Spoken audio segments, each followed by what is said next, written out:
Feeling the heat. I've been married for 8 years, we have 2 young children. We have a very toxic marriage. We fight a lot and there have been times where DH will hit or push me. I have been feeling depressed and stuck for so long. We have tried counseling several times. Seemed to work temporarily in the past. Now it doesn't. DH doesn't see his faults and doesn't consider himself abusive. He is reluctant to try anymore to make things better because he says to me it's useless. Yet, he stays in this marriage. He is a very loyal person and he feels he must stay for the kids. I don't think he would ever cheat even though he admits he is unhappy. I am also extremely unhappy and I worry more about how my kids are dealing with our fighting way more than DH worries about it.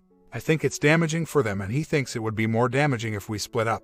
I never ever believed in infidelity either. But now someone from my past has come into my life again. Yes, via Facebook of course. We were young and in love at 17, 20 years ago now, but my strict parents forbid me to keep seeing him after they read my diary. We had slept together. So, he enlisted in the military and we tried to write a few times but my parents threw those letters away too. Eventually we moved on but heartbroken. Now we are talking again. He lives on the West Coast and I live on the East Coast. He is separated, no kids. We have been talking or texting every day for a month now. DH doesn't have any idea. We are so in sync and are still so crazy about each other. I am very tempted to board a plane and see him. It's been 20 years. I think I could get away with it without DH knowing. This man does come to my state every few months because of his family here, but next time for him is Thanksgiving because he is a full-time student, and that is a long time to wait. I want to leave my husband but not sure how to do it.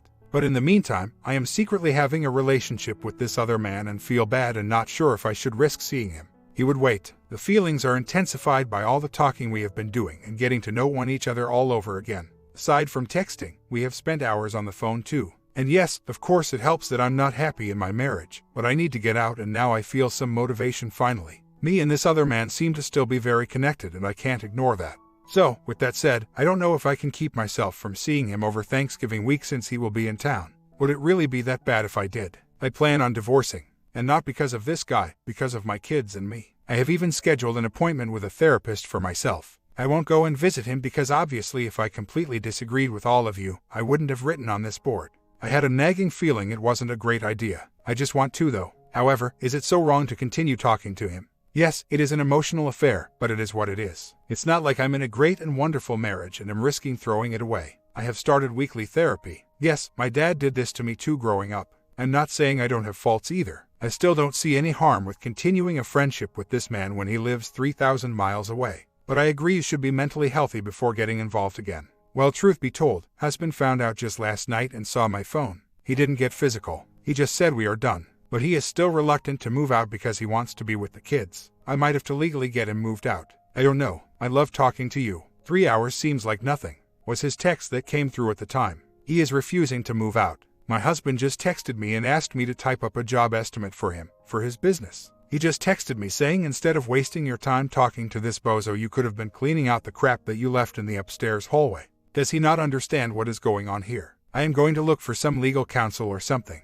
What do I do if my husband demands to look at the texts on my phone? Do I let him? He knows I am talking to him and said it's fine and we have been beginning separation. We got separate bank accounts yesterday. Now suddenly he wants to see the texts I've had with the other man. Does he want to use them against me in court? If I delete the texts, does that protect me in the long run, legally? They are not physical, but yes, a little flirty. He calls me babe or baby in the texts. I didn't want husband to see this and lash out on me. I want to end the marriage. I don't know where this other relationship is heading. I realize it may not go anywhere. But I need to end my marriage regardless. We have done counseling several times and I don't see anything changing. I can't stand my husband in so many ways, including the way he treats the kids sometimes. I did not have the courage to tell the counselor about the abuse while we went to marriage counseling together. Now that I started therapy for myself, it is with the same counselor, and yes, I told her it was happening all this time. My STBX got a little scary and grabbed the phone out of my own pocket yesterday, but he can't figure out the password to unlock it. So, he gave it back. I am 38 and I have been with my husband for nearly 10 years, married for 8. I already know I need counseling because I obviously should have left years ago when the abuse started. I am in counseling now. I have a best girlfriend who I am also sharing all of this with as well. Now I am anyway. I never said that my husband is all to blame. I know what my faults are. I am working on them. The difference is my husband does not recognize his faults. He thinks there is nothing wrong with hitting. He actually said this to me. Mainly my faults are that I nag him and put him down. But after years of fighting, it just comes naturally because I don't respect him anymore. Now, I certainly am not doing that. I am just not arguing anymore. Not worth it. Another thing, I have a full-time career and we have a 3-year-old son who is possibly autistic and also has a serious heart disease, genetic. So, I have to deal with his medical appointments and therapists and coordinate all of that while managing my job and our home responsibilities. It's a lot on my plate and it's been easy to not focus on my marriage problem and instead focus on my son and other things in life. That is how I have been dealing. I do believe that I am healthy enough emotionally to handle going through a divorce now, but 2 months ago, I don't know. I just didn't want to perish the thought. Just the fact that I wanted to talk to another man is what made me reevaluate everything.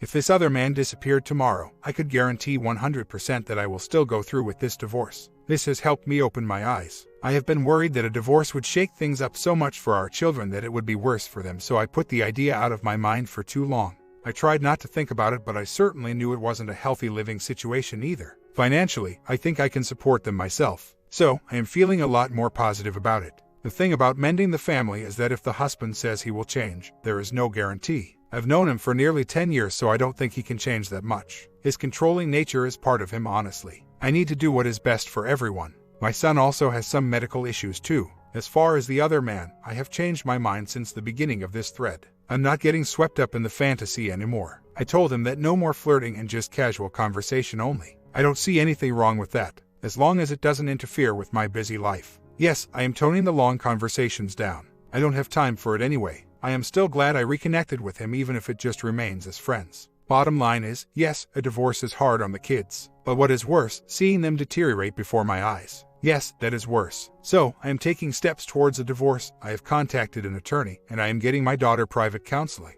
I have never cheated, not even talked to another guy in any questionable way before. Same goes for my husband, never cheated. Yes, my therapist also said that in the courts, talking or texting is not considered an affair. She also said to delete all texts right away. I had my first consultation today with a divorce attorney. I told her about everything, including the other man. She said talking is fine, but a physical affair is not. So, I know to keep it the way it is until everything is final, which I know could take up to 2 years if he doesn't consent to the divorce. I got a lot of questions answered and I will be filing soon. I am going to start separating the credit cards and other finances. The only problem is that my husband can stay in the house if he chooses. Until he hits or pushes me again, then I need to call the police and get an order of protection filed.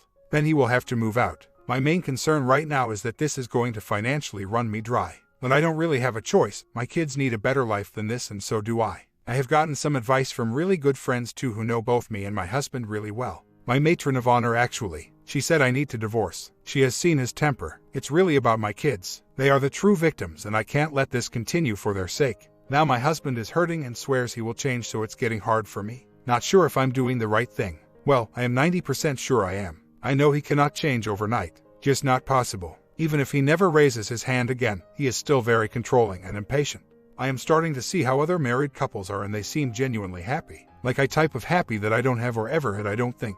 I'm 38, so I don't think it's too late to change my life for the better. He swears he has suddenly changed overnight and he will never hit me again. He says if I leave and break up our family, I am only hurting our kids. The last couple weeks, he hasn't been abusive, but he has done some aggressive things. He locked me out of the house one night and I had no choice but to call the police, and they used a crowbar to the storm door to get me in. I had my house keys but not the storm door key. Just FYI, he went as far as to disable the garage door opener and even the doorbell so I wouldn't wake the kids up ringing the doorbell. He also took my cell phone away but gave it back after a day. He grabbed me and took it out of my pocket too, by the way. He also called my best girlfriend and told her that I had been talking to some guy and I was hurting our kids. He never calls or talks to my girlfriend, so that to me is dysfunctional. What do you make of all of this? Is this guy acting typical for someone to feel threatened in a marriage? My therapist says that the cycle of abuse is when they act nice for a while, but he cannot change his ways that quickly. He would need deep therapy first, which he has no interest in getting.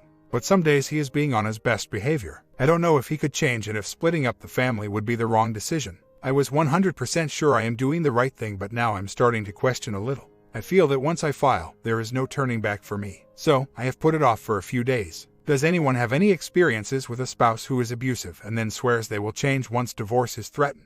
How do you keep your focus to move forward with it? The problem is, my husband refuses to move out and also does not believe he needs any counseling. We are sleeping separately at least. Although, every night he gets very annoyed with me that I insist on sleeping on the couch. But my lawyer, I didn't hire her yet, only got a consultation, had said to sleep separately to legally begin the process of separation. A month later, I live in a no-fault state. I am filing next week. My question is, if my husband doesn't contest and we can divorce amicably without going into a courtroom, is it possible that I won't end up paying more than say $2,000 or $3,000? I am really nervous about the financial aspect of this. I am having a hard time. Been married 8 years, 2 kids. There has been physical and verbal abuse from DH. I am extremely unhappy to the point that I rekindled an old flame. I have already convinced myself and friends have convinced me that this marriage needs to end. Husband and mother-in-law are now begging me not to file. Mom-in-law has asked my husband to go to anger management counseling and also to quit his failing business because it's a source of contention and a reason for our fights. He has now agreed to do whatever it takes because he is so threatened now that I am leaving him. He swears he has changed and he will never mistreat me again. I feel that our marriage is too damaged at this point. I don't even know if I feel in love with him anymore. I don't think so. I haven't felt that in many years. There hasn't been any romantic affection in a long time. Now that I'm lonely, I have started an emotional affair. Have not seen the OM, so now my heart has moved on. But with my husband saying he will change, I am afraid I am going to regret getting a divorce. Anyone feel like this? Like confused once you threaten divorce and your spouse swears they will change and you are stuck not sure what to do. Update: husband ripped up divorce papers. He says if I get the lawyer to send another copy, he will rip those up too. Now what? Can I have them sent to me instead so I can make copies? So, I have been having an emotional affair for the past 3 months with someone who lives 25 miles away. We have only texted and talked on phone, no visits yet. In the state of PA, communication only with the opposite sex does not equal affair. You have to be sleeping with them or staying overnight, which is the same thing in the courts here. Anyway, I filed for divorce a few weeks ago, but my husband ripped up the papers. So, I had them resubmitted again and he knew they were coming. So, what did he do? He called an ex who lives in Rhode Island. This morning he rented a car to drive there and spend the weekend with her. So now I really have some stuff against my husband. I think the papers should arrive today or tomorrow by certified mail, and I have no idea if he will sign them or not when he gets back in town on Monday. But with his latest move, is there anything else I can do to move this divorce along? Another thing, we have 2 kids, so he just left our family to spend a few days with this woman. Also, to add, he flat out refuses to move out of our home. I wonder if I can move that process along too. The home is more in my name than his, and I make much more income, which means I can afford the mortgage and he cannot. I would like him to get an app close by so he can see the kids as much as possible. But he won't have any of it. When you are newly divorced, or if things are still being finalized legally and you happen to meet someone who seems very compatible and start a relationship with that person, how do you go about taking things slow in order not to potentially screw things up?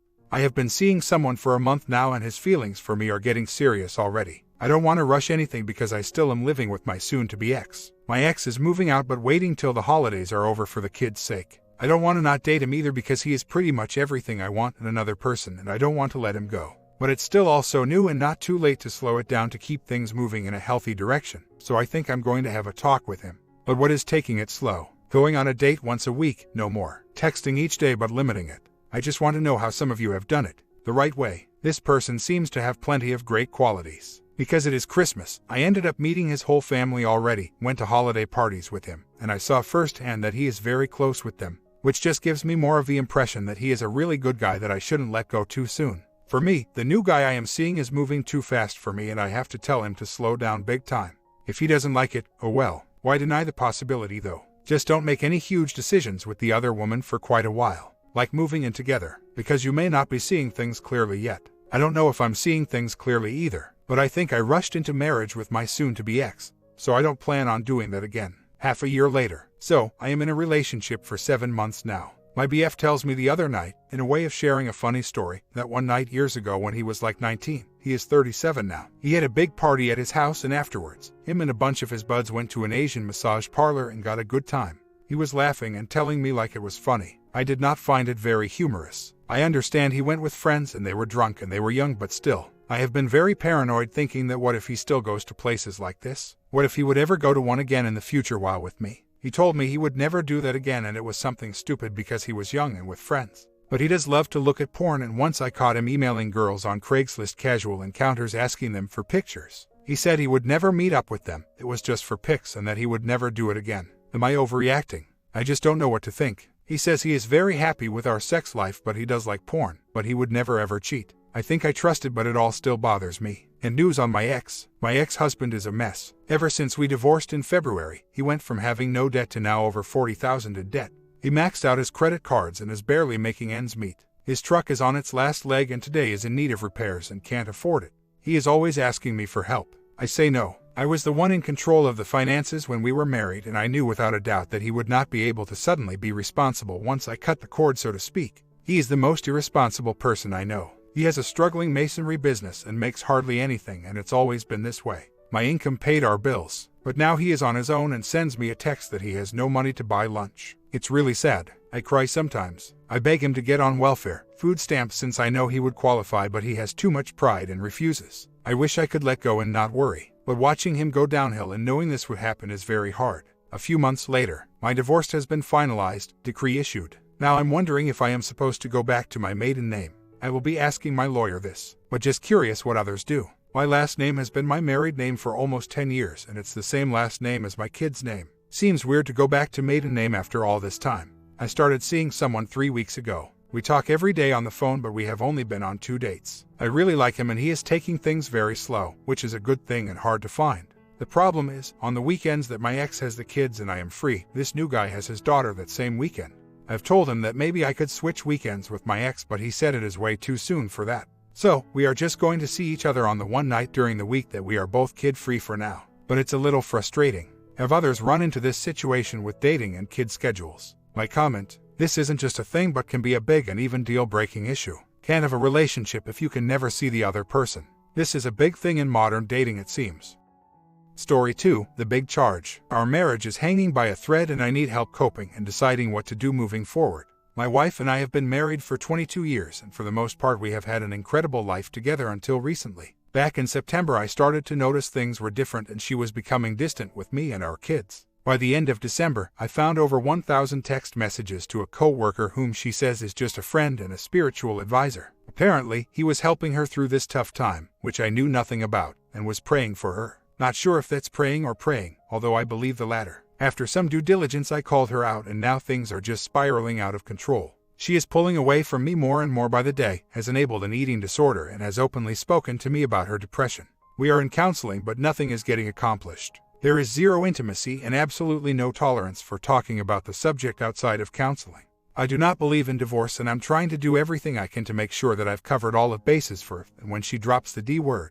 I truly believe that there was no physical affair, but there was certainly a healthy and damaging emotional affair. I have moved to forgiveness because it's the only way I can heal with or without her. There is just now getting through. I feel like an emotional punching bag and all things are on her terms. I have stood firm and strong in the eye of storm, but I am getting weak. Looking for some advice on how to handle. Maybe I need to realize that life gets hard and I need to toughen up. It's been a very easy ride in marriage up to this point. A concerned, loving, and weakened husband. We've only been to a few counseling sessions, and worse than good comes out of it. It is a one-sided attack on me. A counselor says this is a common trait in midlife crisis and depression. I've asked her to leave and have talked to a lawyer. She is adamant about not wanting to separate and or divorce, but shows no signs of wanting to work on things. One would think that after 8 months you would move the needle off of center to either divorce or reconciliation. She repeats over and over again that she is lost and depressed. My comment: it is my opinion, your wife is in a physical affair, and that is why she is no longer as intimate with you. You are willing to forgive and move on, but she isn't.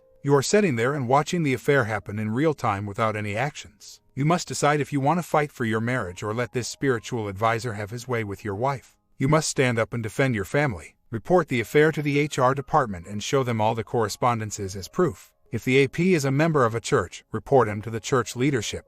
Also, expose the affair to everyone. If you want your marriage to survive, you must show some strength and defend your future with your wife, or choose the last option, which is to divorce. OP responds: I am growing stronger by the day. I have been hardening over this time period, but I know I need to become more. I blocked the coworker's number on the account back in December. I am smart enough to understand everyone's POV, but something just doesn't add up. She is adamant about the coworker being a spiritual advisor, and she swears that was the extent. She breaks down and says she doesn't want to separate and doesn't want a divorce. She openly says that her heart is full of darkness and she is sick and depressed, that she sees no future, and not just without me. She has gone through a major transformation in both emotional state and physical state in 8 months that it is almost jaw-dropping. The loss of 25 pounds alone is scary, considering she only weighed 135 to start with. I can tell there is a struggle in her. In the last 4 to 5 weeks, she has been more connected to me and the family than disconnected. But she is nowhere near where she was before. I believe the ED has also caused major emotional challenges. She is much nicer and connected when she is nourished.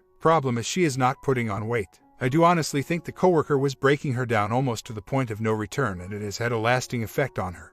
He was close, but I think she fought it off and is now living with the guilt that it almost happened and the guilt that she was so weak at the time. Of course, when there is no communication between us, my mind begins to fill in the blanks, and with the evidence I have, it becomes painfully negative. I have made peace with myself that I'm a victim no longer, and most importantly, my kids are with me in the fight to save our family. I can't quit on her if she is truly sick, which I do believe. Update: I found the coworker's home address and outer home.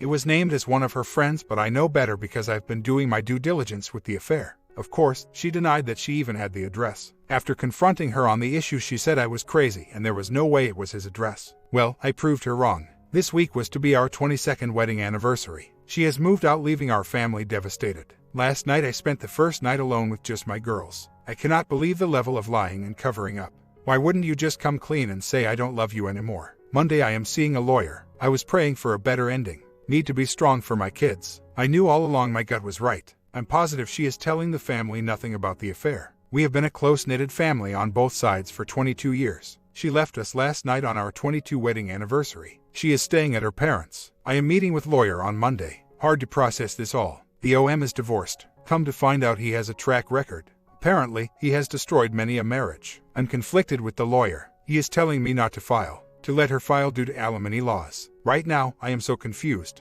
I have a meeting with another lawyer tomorrow morning. I'm just lost and confused, trying to be strong for my two girls. She has texted me a few times trying to work out a deal with the kids in the interim. No contact by other family members on her side. From what the kids tell me, they are as confused as everyone else. I'm sure they don't know the entire story. I have lost over 50 pounds through this ordeal. It has just wrecked my life. My focus now is on my girls and my health. I need to be strong for them. They deserve it. I am pressing forward with the divorce papers. It pains me that it has come to this, but I know it was not my fault. She has become a different person than the women I met and fell in love with 22 years ago. It's a shame that a sickness has destroyed something so wonderful, but there is nothing that I can do about it. I am meeting with a group of people starting next week who are or were in the same position as me. I feel it will help having others that have walked this path lead me in the right direction and give me strength to be a better person than I was before. Last night was an awakening as my daughters comforted me and said, "Dad, we got this. We know it's not your fault. What more could a man and father need?" I love those girls. She will admit nothing.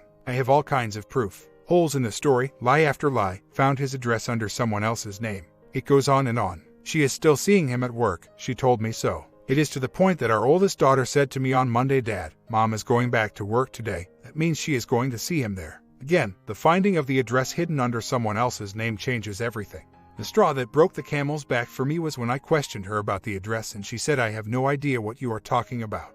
Then 2 days later she tells me another blatant lie about why she had the address to begin with. She is in a shame spiral. I need to stay strong as hard as it is. I spent the night alone last night as she had the girls. When all you have is your mind and the memories and walls start talking, it gets hard to stay strong. I pray every day I get a bit better and stronger. One day at a time, one foot in front of the other. I have a doctor's appointment on Wednesday. As for the girls, they are taking it hard. They want answers. I have disclosed the affair to both of them. I kept it very PG. They have so many questions. The tears right now seem endless. It is consuming all of our lives except for the one causing the pain. The worst part of this is my time away from my kids. It is so unfair to think that somebody you could love so much could turn and destroy a family. My youngest daughter woke me up last night and said, "Dad, I need a hug. Why is this happening to our family?" I have no words except to them that I've tried everything in my power to make this work. Both of the girls were suspecting that there was someone else. It's the only thing that makes sense, they both say. It's just hard to accept that it happened.